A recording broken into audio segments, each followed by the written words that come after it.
My name is Mary, and this is not just a story. It is my wound. I once loved a man named Justin. He had nothing but dreams in his eyes and holes in his shoes, but I saw a king in him.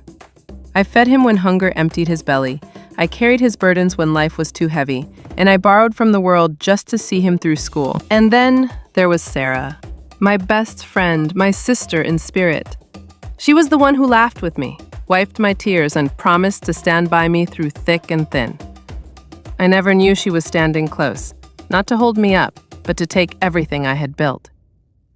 This is the story of how love blinded me, how friendship betrayed me, and how the very crown I helped a man to wear became the weapon that cut me down. But before you judge, before you pity me, walk with me through this journey. From the nights of hunger to the day of celebration, from the whispers of love to the silence of betrayal, because sometimes the people you sacrifice everything for are the very people who bury you deepest. And if you are new here, don't forget to subscribe to the channel and turn on the notification bell, because stories like this are worth every lesson they carry. Now, let us go back to the very beginning of it all, when I first met Justin, and the love story I thought would last forever began. They say love is blind, but mine was deaf too. Deaf to the warnings of my mother, blind to the whispers of my neighbors, and stubborn against the laughter of my friends. I met Justin on a hot afternoon in our small village. He wasn't the type of man you'd look at twice. His shirt was faded, his trousers patched in 3 places, and his shoes, well, they were shoes in name only, the soles threatening to separate from the body with each step. But his eyes, oh, his eyes carried the fire of a man who believed tomorrow would bow before him. I was only 18. Young and filled with the kind of foolish courage that makes you believe love can conquer hunger. Justin was different from the other boys in the village. While they spent evenings drinking palm wine and boasting about things they didn't have, Justin would sit under the mango tree with a book in hand, his lips moving as he whispered to himself. He often said to me, "Mary, I may not have riches now, but my mind will make me a man of worth one day." I believed him.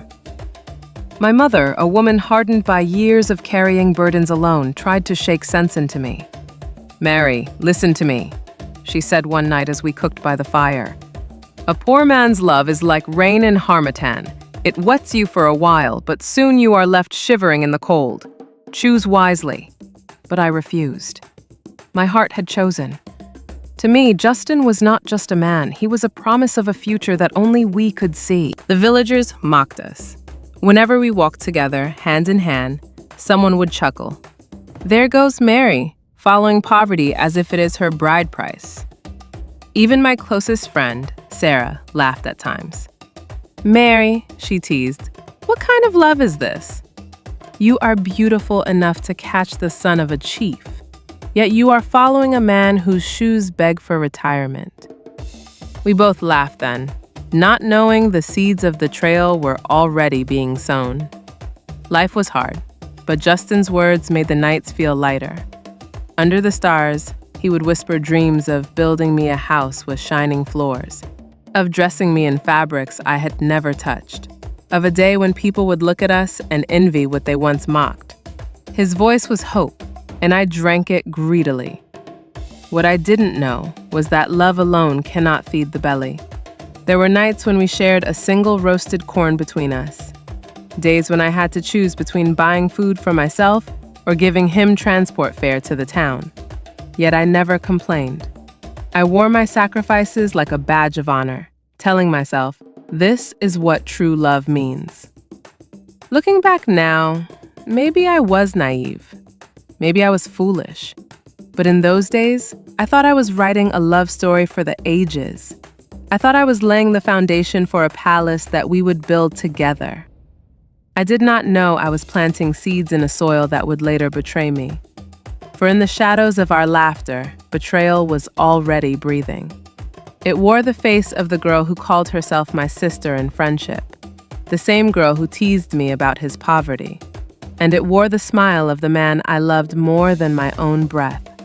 But in that moment, in the beginning, I was blind. I believed love would conquer all. They say sacrifice is the truest language of love. If that is true, then I spoke it fluently, like a native tongue. For Justin, I became more than a lover. I became his sponsor, his shield, his silent provider. When the acceptance letter came from the university, Justin's joy filled the entire compound. He danced barefoot in the dust, waving the paper as though it were a golden crown. But beneath his joy lay fear. Fear of fees he could not pay, books he could not buy, and meals he could not afford. That night, as he sat beside me under the moon, he sighed, "Mary, maybe this dream is too big for me. Maybe the stars are not meant for men like us." I took his hands in mine and whispered, "No, Justin, your stars are waiting. If you can dream it, I will make it happen." From that day, my life was no longer mine. I borrowed money from uncles who demanded outrageous interest. I lied to friends, pretending it was for my sick mother. I sold my father's old wristwatch, the last memory I had of him. Each coin, each naira, went straight into Justin's hands. When I gave him the first bundle for his school fees, tears rolled down his face. "Mary," he said, his voice trembling, "I owe you my life. When my crown comes, you will wear it with me." I believed him. The sacrifices grew heavier. By day, I sold akara and pop by the roadside. By night, I washed clothes for rich families, my fingers cracked and raw from soap. Many nights, I went to bed with an empty stomach, my head pounding from hunger, but my heart filled with pride because Justin was in school, studying. Sometimes, I questioned myself. My friends did not let me rest, Sarah especially. "Mary," she would say, sipping malt in my mother's parlor, "you are wasting yourself. Do you think this boy will remember you when he wears a suit and speaks grammar?" "Men forget quickly," she laughed, her eyes dancing with mischief. I laughed too, brushing off her words. "Sarah, you don't know Justin like I do. He is not like other men. He will never betray me." I did not see the poison dripping from her smile. The deeper Justin went into his studies, the heavier my burdens became. There were times I begged moneylenders for extensions, falling to my knees as they threatened to seize the little my family owned. "Please, give me one more week," I would cry. They spat at me, mocked me. But still, I found a way. And Justin, oh, how he painted me pictures of tomorrow. In his letters, he wrote, "Mary, you are my angel. Without you, I would be nothing. One day, I will build you a house with white walls and a gate taller than men. I will buy you clothes finer than a queen's. You will never know suffering again, I swear it." I read those letters under my lantern light, clutching them to my chest like treasures. His promises were the fuel that kept me going when my bones were tired and my eyes heavy from endless work. But even as I sacrificed, fate was weaving a darker story. The same best friend who warned me would one day become the bride.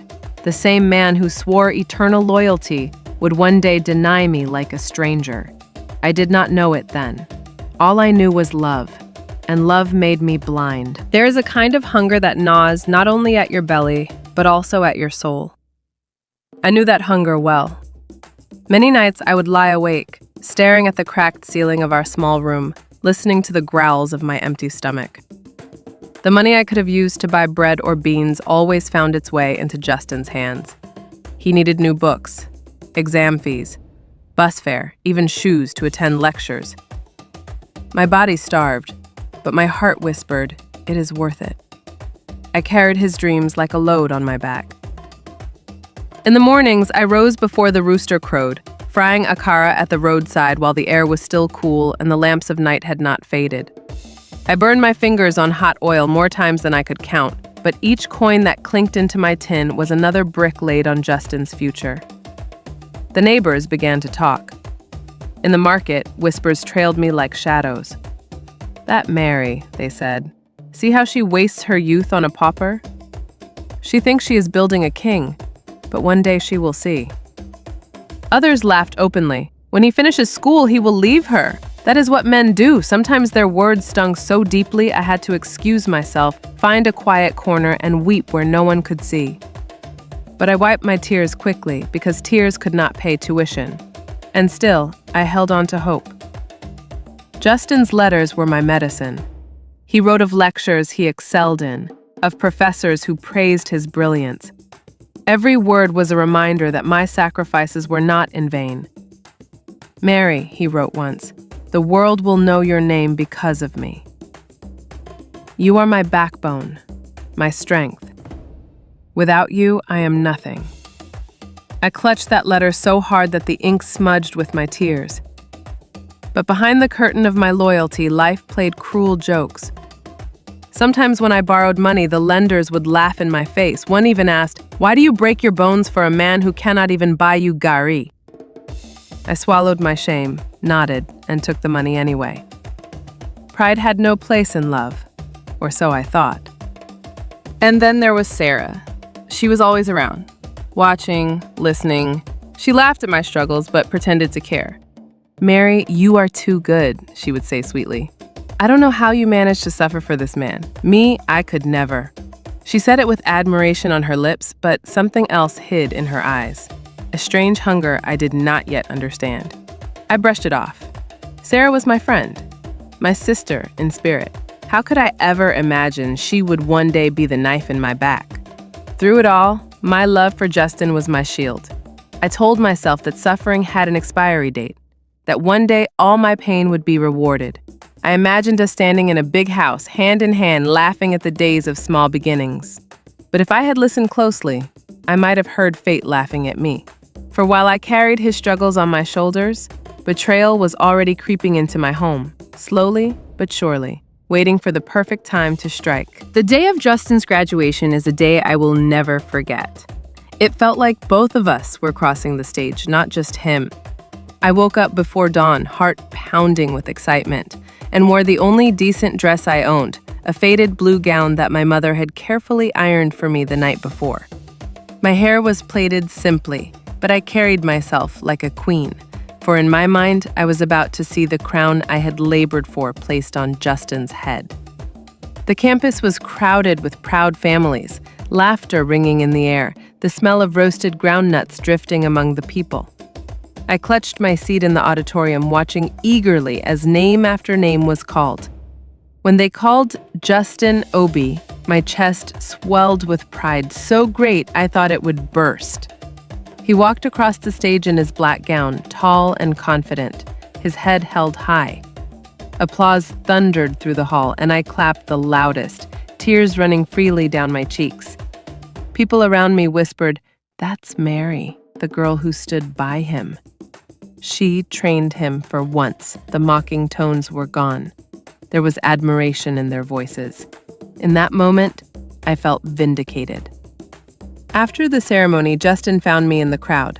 His arms wrapped around me tightly, and for a fleeting second, I believed every sacrifice had been worth it.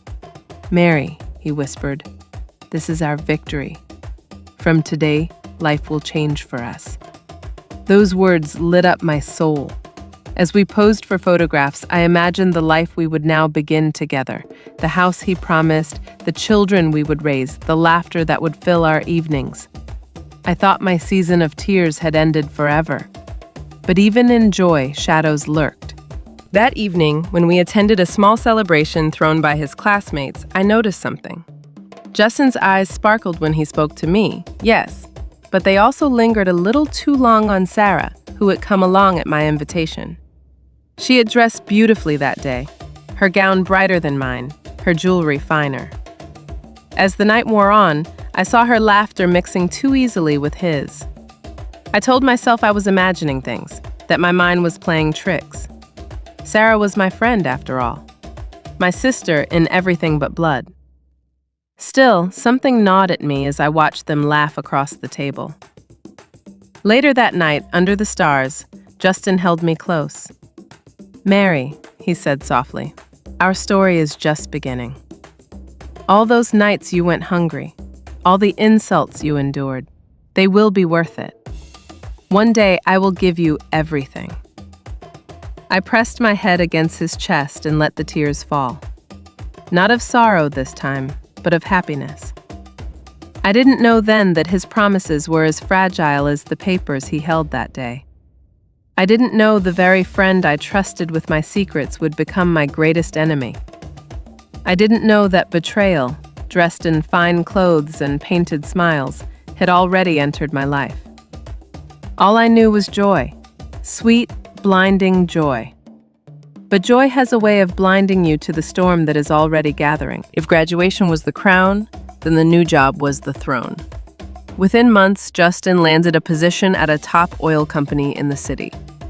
The letter of appointment arrived with stamps and signatures, and when he showed it to me, I thought I was looking at our ticket to paradise. I was wrong. At first, it felt like a dream come true. Justin's torn shoes were replaced with polished leather.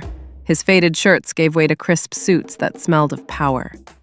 Soon he bought a car, a shiny second-hand Toyota, but to me it looked like a chariot from heaven. The boy who once borrowed money to buy gari now pressed keys into his palm with a confidence I had never seen before. I remember the first time he drove into the village in that car. Children ran after him singing, "Justin, the big man! Justin, the graduate!" My heart swelled with pride. I thought to myself, finally, the suffering is over. Finally, we will reap the fruits of our labor. But I was blind to the cracks forming beneath the shine. Slowly, Justin began to change. The man who once wrote me long letters full of love now sent short messages that felt rushed, almost mechanical. "Busy, can't talk now, we'll call later." Sometimes the call never came. When I asked, "Justin, are you too busy for me?" he would sigh impatiently. "Mary, must you always complain? You should be happy I'm working hard for us." I wanted to believe him. I told myself it was stress, the pressure of a new job, the adjustment of city life. But deep down, I felt him slipping away. And then came the distance, literally and emotionally. He moved permanently to the city. At first, he came home every weekend, then once in 2 weeks, then once a month. And when he came, he was never the same. He no longer sat under the mango tree to share dreams with me. He no longer looked at me as if I was his world. Instead, he looked past me, distracted, his mind elsewhere. Worse still, he started bringing Sarah along when he visited. "She's just helping me with connections," he explained casually. "Sarah knows some people in the city." I tried to silence the unease in my heart. Sarah was my friend. She was like a sister. Surely she meant no harm. But I could see the way she dressed now. Richer fabrics, brighter jewelry. I could see the way her laughter flowed more freely when Justin was around, the way her eyes lingered on him. And I noticed how he never scolded her, never dismissed her, but instead leaned closer when she spoke, as though her words carried more weight than mine. One night, when I confronted him gently, he snapped, "Mary, don't start. Sarah is just a friend. Stop making a fool of yourself with your jealousy." His words cut me deeper than any blade. I had given up my youth, my health, my dignity for this man, and now he called me foolish? I went to bed that night, clutching my chest, whispering to myself, "He is just tired. He will remember me. He must remember me." But the truth was already plain. The man I had carried through poverty was becoming a stranger before my eyes, and the stranger I feared most was not far away. She was the very one who used to sit in my mother's parlor, laughing and sipping malt. The betrayal was no longer a shadow. It was crawling closer, preparing to strike. There are wounds that never bleed, yet they cut deeper than any blade. That was the wound I carried the day my world collapsed. It began with a simple invitation. Justin called one evening, his voice unusually cheerful. "Mary, there's a small celebration this weekend. One of my colleagues is hosting it. I want you to come." His words filled me with relief. For weeks, he had been cold and distant, but this invitation felt like a sign that maybe, just maybe, he was remembering us again. I wore my best wrapper that Saturday and arrived early, my heart beating with excitement. But the moment I stepped into the compound, my breath caught in my throat. It was no colleague's party. It was Justin's traditional engagement. The compound was alive with music, the air thick with the smell of jollof rice and roasted meat. Women in bright wrappers danced as drummers beat their talking drums. Laughter floated through the air like cruel mockery. I froze, my eyes darting from one decorated corner to another, trying to understand. And then I saw her. Sarah, my best friend, my sister in everything but blood. She stood in the center, adorned with coral beads, her skin glowing, her smile wide, and beside her, holding her hand proudly for the world to see, was Justin, the man I had built with my sweat, my hunger, my tears. For a moment, I thought it was a nightmare. I thought I would wake up, but no, this was reality. My reality. My legs shook beneath me. My voice caught in my throat. I tried to call his name, but no sound came. Justin did not even look at me. He was too busy smiling at Sarah, whispering in her ear, feeding her pieces of grilled meat as if she had carried his burdens, as if she had starved so he could eat, as if she had borrowed money and sold jewelry to keep him in school. The people around me began to whisper. Some pitied me, others mocked. Is that not Mary, the girl who trained him? Ehya, see how she has wasted her life? The words stabbed at me like knives. I stumbled back, my vision blurred with tears. Memories flashed before my eyes, the nights I went hungry so he could eat, the coins I scraped together for his books, the letters he wrote swearing eternal love. And now, all of it had been traded for the laughter of the very friend who once mocked his poverty. My chest burned, my knees buckled. And still, Justin did not glance my way, not once. Sarah saw me, though. Her eyes met mine for a brief second. In them, I searched for shame, for regret, for apology. But there was nothing, only triumph. She held her head higher, her smile wider, as though my heartbreak was her victory. I left that compound broken. My feet carried me, but my soul stayed behind, shattered in pieces on the dusty ground where they danced and celebrated my ruin. That night, I cried until my voice failed me.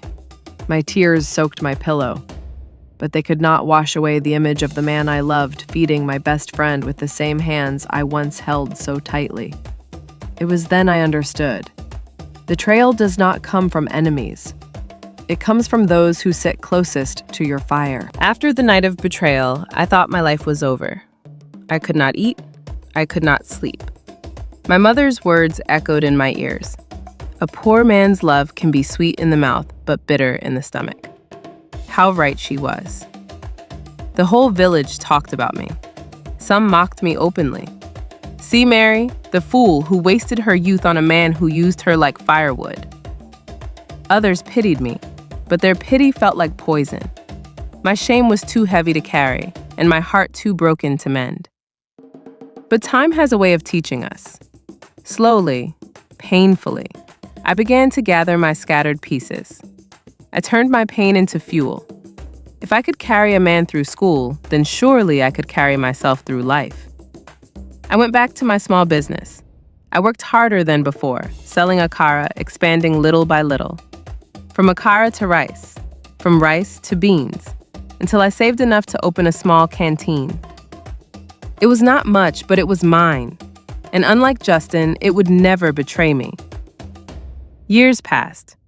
I heard stories.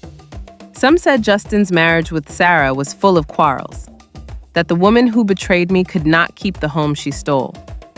Others said he drank too much, chasing peace in bottles of alcohol. I do not know which story was true. I only knew one thing. I no longer cared. I'd learned my lesson, a lesson I now share so no other woman will walk blindly as I did. The lesson is this. Love without gratitude is a graveyard where sacrifices are buried. Do not pour your entire soul into someone who has not proven they will protect it. And never ignore the whispers of your spirit when it warns you of betrayal. Sarah, my friend turned enemy, taught me another truth. Betrayal comes not from afar, but from the hands you trust most. The enemy you laugh with, eat with, confide in, that is the one whose knife cuts deepest.